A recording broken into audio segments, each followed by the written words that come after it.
Hi everyone, this is actor Suraj Sonic and I welcome you in the series of acting career process on my YouTube. और इसमें आज हम cover करेंगे episode 8, episode 9 and episode 10 एक साथ। जिन लोगों को नहीं पता कि मैं कौन हूं तो मैं आपको एक छोटा सा इंट्रोडक्शन दे देता हूं कि आप गूगल पे जाके चेक कर सकते हो सूरज सोनिक कौन है। मैं एक एक्टर हूं, मुंबई में पिछले 7 साल से मैं रह रहा हूं। मैंने सीरियल्स करे हैं, मूवीज़ करी हैं, एड्स करी है, शॉर्ट फिल्म्स करी है, म्यूज़िक वीडियोस करी है, क्राइम शोज़ करे हैं। रिसेंटली अभी मैंने CID का नेटफ्लिक्स पे एपिसोड नंबर 19 किया है जो आपने बहुत पसंद किया। जो लोग मुझे जानते हैं, जो लोग नहीं जानते वो जाके देख सकते हैं नेटफ्लिक्स के ऊपर। अगर आपने मुझे मूवी में अभी तक नहीं देखा है तो आप प्राइम अमेजॉन पे जाके भूत the haunted ship Vicky Kaushal के साथ मुझे देख सकते हो। मेरी सेकंड मूवी थी। तीसरी मूवी आई है मेरी शिमारो पे बेनाम रिश्ता, जिसमें मैं पैरल लीड कर रहा हूँ। सीरियल्स में तो आप जानते ही हो कि मैंने काफ़ी सीरियल्स करे हैं, जैसे कि इमली, गुम है किसी के प्यार में, नागिन 6, ये रिश्ता क्या कहलाता है, और लास्ट मेरा शो था ये है चाहते। चलो एक खुशखबरी और दे देता हूँ। Currently I am working in a Balaji telefilms show जिसका नाम है ये रहा प्यार की, जो कि दंगल पे आ रहा है अगले महीने से, तो आप उसमें भी मुझे देख सकते हैं। बाकी आज का एपिसोड बहुत ज्यादा इंटरेस्टिंग होने वाला है क्योंकि मैंने इस वीडियो के लास्ट में आप लोगों की सबसे बड़ी प्रॉब्लम का एक छोटा सा सोल्यूशन आपको दिया है। अगर आप एक प्रोफेशनल एक्टर हो या फिर आप एक्टिंग में प्रोफेशनली सीरियसली काम करना चाहते हो तो आपको मेरे टिप को वो लास्ट में देखना पड़ेगा और उस हिसाब से आपकी प्रॉब्लम्स मुझ तक पहुंच जाएंगी और मैं आपको सॉल्यूशन भी दे दूंगा। बाकी नजर डालते हैं आगे आने वाली वीडियो पे।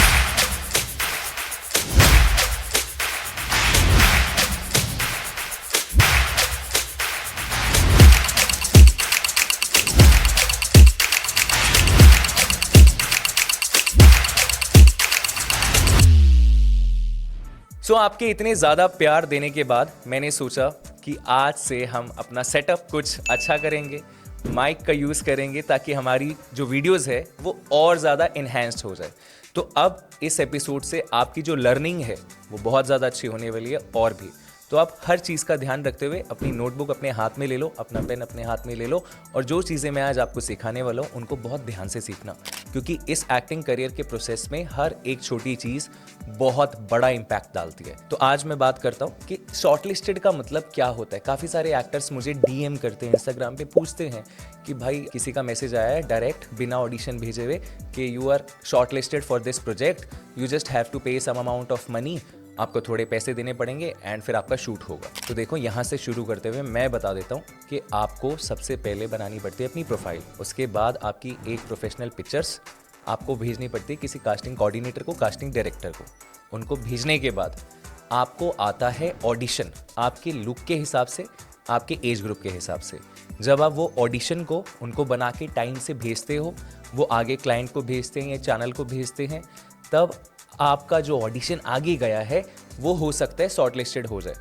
इसका मतलब क्या होता है, जब 1000 लोग या 1000 से ज़्यादा लोग एक ही बारी में अपने ऑडिशंस एक प्रोजेक्ट एक रिक्वायरमेंट के लिए भेजते हैं तो आगे से चैनल या क्लाइंट जो होता है हज़ारों में से कुछ लोगों को, जैसे कि 20 या 30 लोगों को शॉर्टलिस्टेड करता है कि हाँ ये जो सारे लोग हैं इनका लुक, इनका करेक्टर, सब कुछ हमारे करेक्टर से मैच कर रहा है तो इनको शॉर्टलिस्टेड कर दो। तब वो कास्टिंग डायरेक्टर या कास्टिंग कोऑर्डिनेटर को बोलेंगे भाई इसको बोल दे कि ये शॉर्टलिस्टेड है, इससे पूछ ले डेट्स पे अवेलेबल है, बजट के लिए ओके है, तब इसको हम आगे फिर से पोस्ट प्रोडक्शन मीटिंग जो होती है वहाँ पे भेजते हैं। तो जब आपके पास ये मैसेज आएगा कि यू आर शॉर्टलिस्टेड, आपसे बजट की बात होगी कि हमारा बजट जो है इतना है, क्या आप ओके हो इतने बजट में, हमारा जो शूट है वो इस डेट को है, क्या आप अवेलेबल हो। तो आपको तब बोलना होता है येस आई एम अवेलेबल, अगर आप अवेलेबल हो। और जिस बजट में वो आपके साथ काम करना चाह रहे हैं, अगर आप उस बजट में कंफर्टेबल हो तब आप अपनी अवेलेबिलिटी के साथ ओके विद द बजट लिख के भेजते हो, ठीक है। तब उन 20-30 लोगों में से अगर आपकी किस्मत, आपका लक अच्छा हुआ तो आप उस प्रोजेक्ट के लिए हो जाते हो लॉक। तो ये पूरी प्रोसेस रहती है। काफ़ी लोगों के जो सवाल थे, आई होप ये आज सॉल्यूशन मैंने आपको दे दिया है कि इसका मतलब क्या होता है। अब दूसरी बात कर लेता हूँ कि शॉर्टलिस्टेड ऑडिशंस जो पहले से बोल के कुछ लोग आपको अप्रोच करते हैं उनका मतलब क्या होता है। अब देखो कि आप किसी को जानते नहीं और वो सामने से आपको मैसेज करके बोल रहे हैं कि आप शॉर्टलिस्टेड हो इस प्रोजेक्ट के लिए, जबकि आपने ऑडिशन भेजा ही नहीं। तो इसका मतलब क्या हुआ कि ये रॉन्ग नंबर है, ये रॉन्ग नंबर है, ये रॉन्ग नंबर है। तो इस रॉन्ग नंबर को आप तुरंत ब्लॉक कर दो, क्योंकि जिसे आपने प्रोफाइल नहीं भेजी, जिसे आपने ऑडिशंस ही बना के नहीं भेजे, जिसके पास प्रोजेक्ट की डिटेल्स ही नहीं है कि शूट कहाँ पे होगा, डायरेक्टर कौन है, प्रोडक्शन का नाम क्या है, कितने दिन का काम है, कितना बजट है, कब से कब शूट है, बिना किसी डिटेल के वो आपको शॉर्टलिस्टेड कर रहा है, मतलब उसको आपसे कुछ चाहिए। अब वो क्या हो सकता है, या तो हो सकता है पैसा, या वो बंदा हो सकता है थोड़ा शाना जो आपको लूटने का सोच रहा हो। तो ऐसे लोगों को तुरंत ब्लॉक कर दिया करो, क्योंकि जो असली प्रोसेस होती है उसमें आपको ऑडिशन देना पड़ेगा, उसके बाद आप शॉर्ट लिस्टेड होते हो, उसके बाद जाके आप लॉक होते हो। अब इसी वीडियो में मैं बात करने वाला हूँ लॉक होने के बाद क्या होता है, तो ध्यान से सुनना। लॉक होने के बाद आपको मैसेज आएगा कास्टिंग कोऑर्डिनेटर या कास्टिंग डायरेक्टर का कि hi, I am calling from this project, I am the casting director and you are locked for this shoot. तब वो आपको डेट्स देंगे कि शूट डेट पे वो शूट करने वाले हैं।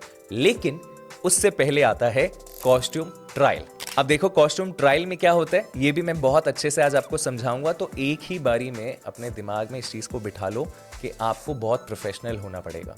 जब भी आप किसी भी शूट के लिए लॉक होते हो तो एक दिन पहले या 2 दिन पहले कॉस्ट्यूम ट्रायल रखा जाता है। इसका मतलब क्या होता है, कॉस्ट्यूम ट्रायल के अंदर आपको जो डिज़ाइनर है, जो कॉस्ट्यूम स्टाइलिस्ट है उस शूट के लिए, वो आपको मैसेज करेंगे आपके मेजरमेंट्स लेने के लिए कि आपको किस कपड़े की जो क्या फिटिंग है चाहिए आपके बॉडी टाइप के हिसाब से। तो आपको कॉस्ट्यूम ट्रायल के लिए 1-2 दिन पहले जाना पड़ता है। वहाँ पे आपके लिए वो कपड़े लेके आते हैं। कई बार ऐसे होता है कि बजट कम होता है प्रोजेक्ट का, तो वो बोलते हैं कि आप अपने कपड़े भी ले आना, अपने शूज़ ले आना।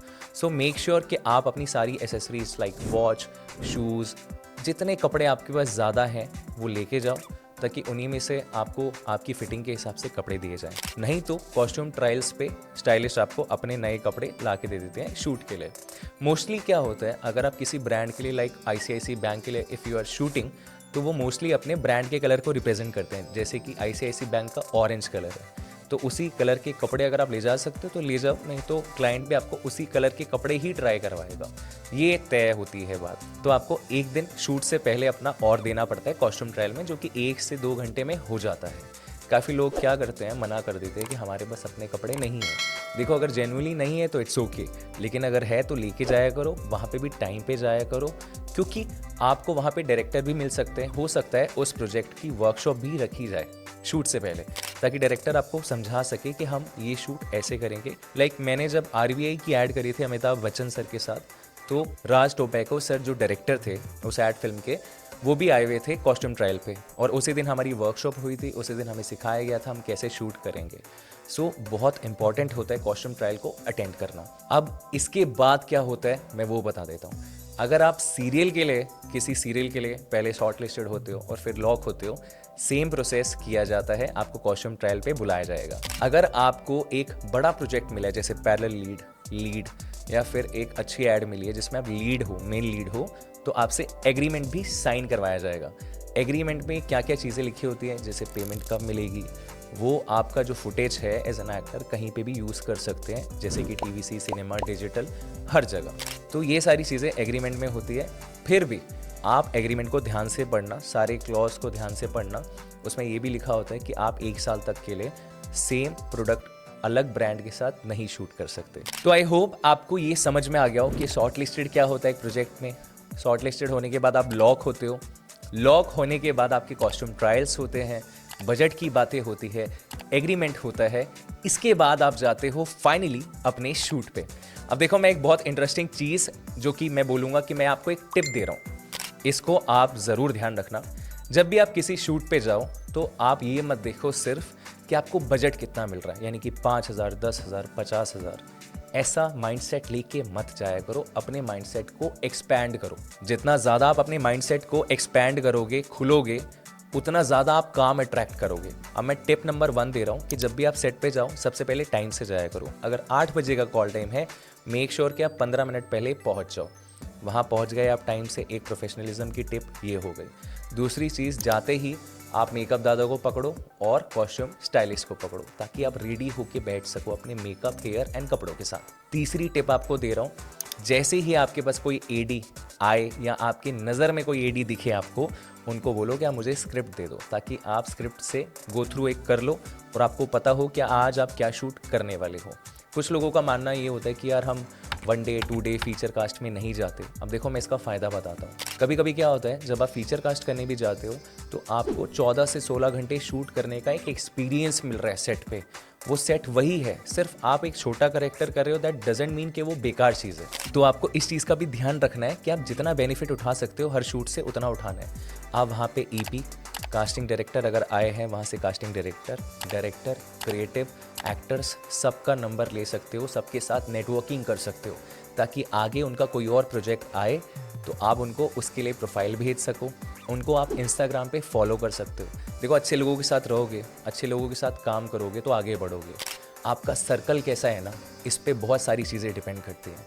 तो हमेशा शूट पे जाके सिर्फ बजट को मत देखा करो, प्रोडक्शन से नेटवर्किंग करो, ईपी से, डायरेक्टर से, क्रिएटिव से, सबके साथ आप नेटवर्किंग करो ताकि आगे के प्रोजेक्ट्स के लिए वो आपको बुला सकें। और मेक श्योर कि अपना बिहेवियर भी थोड़ा प्रोफेशनल रखा करो।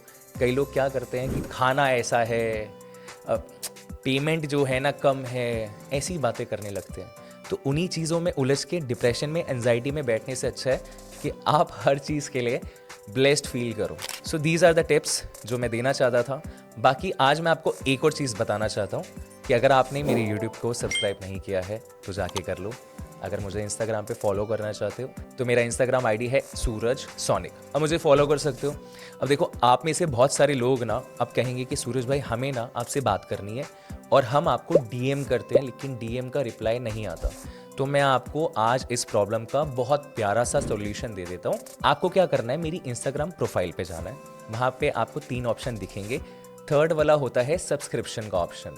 अब मैंने आज से इस वीडियो के बनाने के बाद से ये सब्सक्रिप्शन स्टार्ट करी है, जिसका प्राइस सिर्फ है 99 रुपीज़। अब इससे फ़ायदा क्या होने वाला है वो भी बता देता हूँ। अगर आप एक प्रोफेशनल एक्टर हो तो आपको पता होगा कि हम लोगों का टाइम कितना कीमती होता है। If you will value my time I will help you out. अब होता क्या है, जैसे ही आप सब्सक्रिप्शन लोगे ना, आपकी चैट के साइड में एक बैज आ जाएगा, सब्सक्राइबर का बैच। तो मुझे पता होगा कि यार ये बंदा समझ गया कि मेरा टाइम प्रीशियस है, तो मैं आपसे रिप्लाई करके आपके काम में आपकी हेल्प करता रहूँगा पूरे महीने के लिए। सो सब्सक्रिप्शन ले लो और आपकी जो भी प्रॉब्लम है, अगर आपको कोई कॉन्टैक्ट चाहिए किसी कास्टिंग डायरेक्टर का, अगर आपको किसी पर्टिकुलर सीरियल के प्रोडक्शन हाउस का एड्रेस चाहिए, किसी डायरेक्टर का नंबर चाहिए, तो आप मुझे वो सब्सक्रिप्शन लेने के बाद मैसेज कर सकते हो।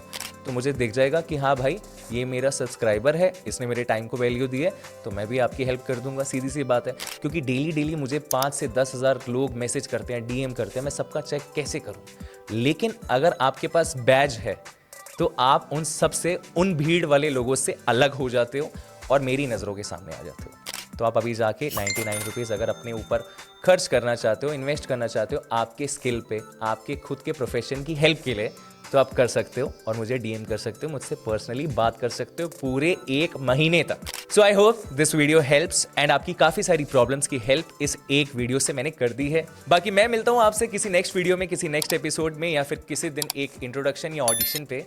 तब तक के लिए हर हर महादेव।